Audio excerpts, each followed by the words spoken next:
एक गरीब अनाथ लड़का जिसका इस गांव में अपना कहने को कोई नहीं था। आंखों में बड़े सपने और जेब बिल्कुल खाली लिए सूर्या ने एक दिन काम की तलाश में गांव की पगडंडियों को पीछे छोड़ दिया और शहर की ओर निकल पड़ा। सूर्या बस से उतरते ही शहर की भीड़ को देखने लगा। कहीं खो न जाऊं मैं इस भीड़ में। नहीं सूर्या, खोना नहीं है, काम ढूंढना है। माँ बाप तो नहीं है, लेकिन उनके आशीर्वाद से ही मुझे इस शहर में कुछ कर दिखाना है।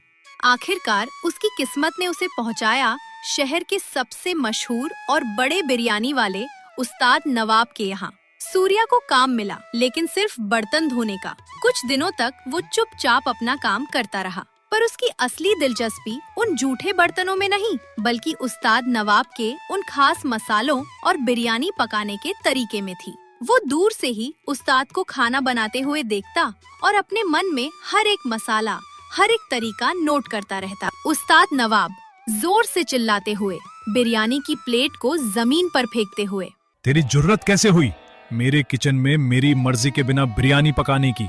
तू एक मामूली बर्तन धोने वाला नौकर है और तू उस्ताद नवाब की बराबरी करेगा? सूर्या रोते हुए हाथ जोड़कर, मुझे माफ कर दीजिए उस्ताद जी। कल रात की बची हुई कुछ कच्ची सामग्री थी। मैंने बस आपको देखकर सीखने की कोशिश की थी। मैंने आपके मसालों का इस्तेमाल नहीं किया। मैंने खुद के पीसे हुए मसाले डाले थे। मेरे नौकर होकर मुझे चुनौती? निकल जा मेरे रेस्टोरेंट से। आज के बाद शहर में कहीं भी दिखा तो हाथ पैर तोड़ दूंगा। उस्ताद ने सूर्या को धक्के मारकर निकाल तो दिया, लेकिन वो ये नहीं जानता था कि बर्तन धोते धोते सूर्या ने बिरयानी बनाने का वो असली जादुई तरीका सीख लिया था, जो उस्ताद के हाथों से भी छिन चुका था। सूर्या ने उसी रात अपने गांव लौटने का फैसला किया।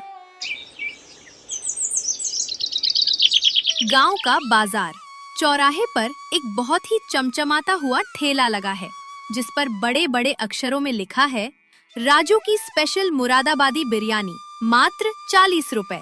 सूर्या अपने गांव वापस लौट आया। उसने तय किया कि वो शहर में सीखा हुआ हुनर अपने लोगों को खिलाएगा, लेकिन उसके सामने सबसे बड़ी चुनौती थी राजू की स्पेशल मुरादाबादी बिरयानी। राजू की बिरयानी सस्ती थी, पर स्वाद और सेहत के नाम पर वो लोगों को सिर्फ धोखा दे रहा था। अपना ठेला शुरू करने के लिए सूर्या को सबसे पहले अच्छी क्वालिटी के चिकन की जरूरत थी। बाईं तरफ कल्लू की दुकान है, जहां पिंजरों में कमजोर, सुस्त और बीमार मुर्गियां हैं। बहुत सारी मक्खियां भिन भिना रही हैं। दाईं तरफ गोपाल की साफ सुथरी दुकान है, जहां मुर्गियां एकदम स्वस्थ और एक्टिव हैं। सूर्या बाजार में आता है, तभी उसे राजू भी आता हुआ दिखाई देता है। सूर्या एक खंभे के पीछे छिपकर देखता है। ओ कल्लू, सुन, आज शनिवार है, भीड़ ज्यादा होगी। वो जो कल की मरी हुई और बीमार मुर्गियां बची हैं ना, वो सब दे दे मुझे। अरे राजू भाई, आप ही तो मेरे सच्चे ग्राहक हो। ये लो, 20 रुपए किलो के हिसाब से लगा दिया। बिरयानी के मसालों में किसे पता चलेगा कि मुर्गा बीमार था या सड़ा हुआ? राजू सस्ते चिकन का बड़ा बोरा लेकर चला जाता है।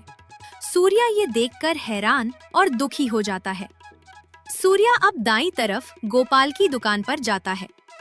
वो अपनी जेब से थोड़े से मुड़े तुड़े नोट निकालता है। गोपाल, मुझे सबसे अच्छी और ताजी चिकन चाहिए। बेटा सूर्या, ताजा और साफ गोश्त महंगा मिलेगा, 100 रुपए किलो। तेरे पास तो पैसे भी कम लग रहे हैं। तू भी राजू की तरह कल्लू से सस्ता माल क्यों नहीं ले लेता? व्यापार में फायदा होगा। नहीं गोपाल, उस्ताद ने चाहे मुझे धक्के मार दिए हों, पर एक बात सिखाई थी, खाना पूजा है। मैं 2 पैसे कम कमा लूंगा, भूखा सो जाऊंगा, लेकिन किसी की सेहत के साथ बेईमानी नहीं करूंगा। आप मुझे थोड़े ही दीजिए, पर सबसे बेहतरीन वाले दीजिए। गोपाल सूर्या की ईमानदारी देखकर उसे अच्छी क्वालिटी का चिकन चुन कर देते हैं।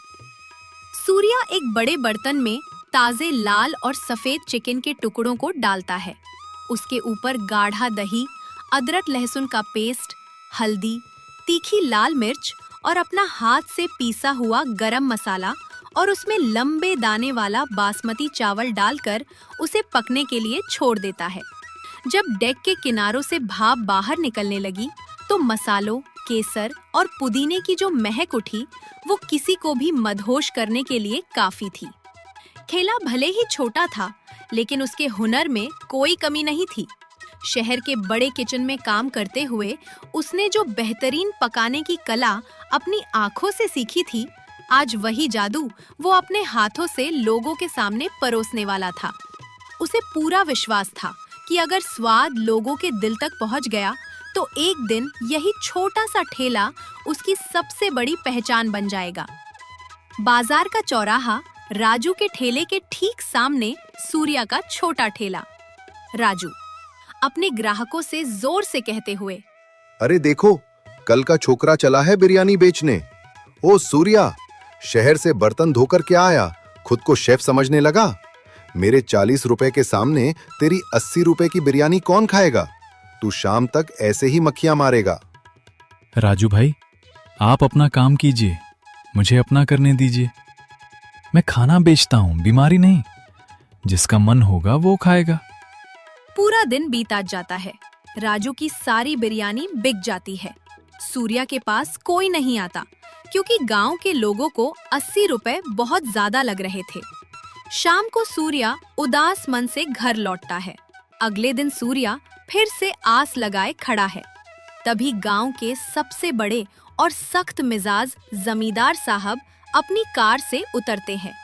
वो बहुत गुस्से में लग रहे हैं। जमींदार साहब राजू के ठेले की तरफ जाते हुए, ओए राजू, ये क्या बकवास खिलाया था तूने कल मुझे? रात भर मेरे पेट में दर्द रहा। सड़ा हुआ मुर्गा खिलाता है तू लोगों को? राजू घबराते हुए, अरे नहीं मालिक, वो शायद आपको कुछ और खाने से हुआ होगा। चुप कर बेईमान, तेरी बिरयानी इतनी बेकार है कि मैं इसे फिर कभी नहीं खाऊंगा। जमींदार साहब और सूर्या के ठेले को देखते हैं। ए लड़के, तेरे पास क्या है? बाबूजी, मेरे पास शहर वाली असली दम बिरयानी है। दाम थोड़ा ज्यादा है, पर एक भी चीज खराब निकल जाए तो पैसे मत दीजिएगा। लगा एक प्लेट, देखता हूं तेरी बातों में कितना दम है। सूर्या सफेद, पीले और नारंगी चावलों के बीच से मसालों से लिपटा हुआ चिकन का पीस निकालकर वो प्लेट में परोसता है। जमींदार साहब पहला निवाला मुंह में डालते हैं। जमींदार की आंखें खुशी और आश्चर्य से बड़ी हो जाती हैं। ऐसा लाजवाब स्वाद, ऐसा मुलायम गोश्त और एक एक दाना खिला हुआ। मैंने ऐसी बिरयानी बड़े बड़े होटलों में नहीं खाई। बेटा, तूने तो कमाल कर दिया। आज से मेरा और मेरे सारे मेहमानों का खाना तेरे यहाँ से जाएगा।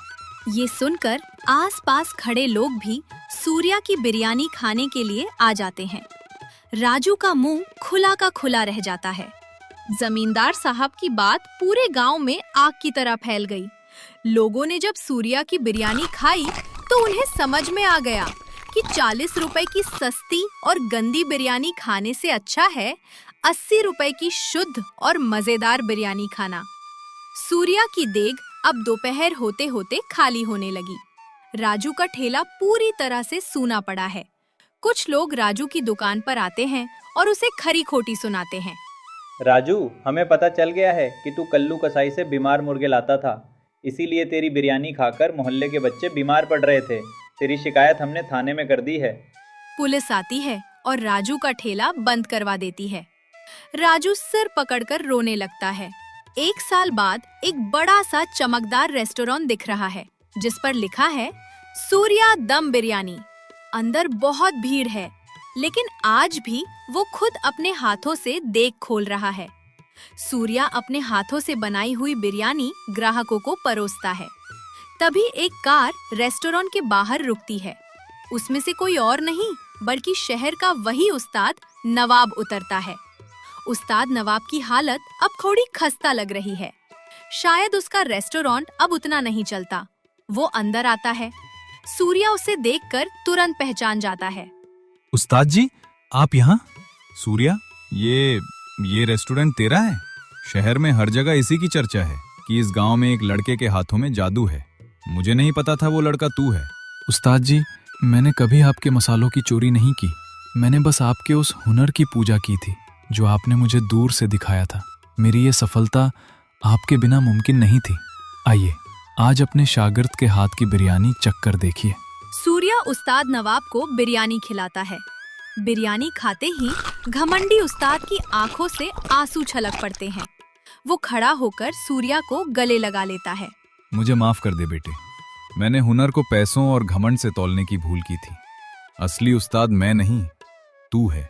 तूने सिर्फ बिरयानी पकाना नहीं सीखा, बल्कि लोगों का दिल जीतना सीखा है। एक गरीब लड़के की मेहनत और ईमानदारी ने साबित कर दिया कि हालात नहीं, हौसले इंसान की पहचान बनाते हैं। याद रखिए, सच्ची मेहनत कभी बेकार नहीं जाती। तो दोस्तों, आपको ये कहानी कैसी लगी? हमें कमेंट करके जरूर बताइए। ऐसी ही मजेदार वीडियो देखने के लिए हमारे चैनल को सब्सक्राइब करें।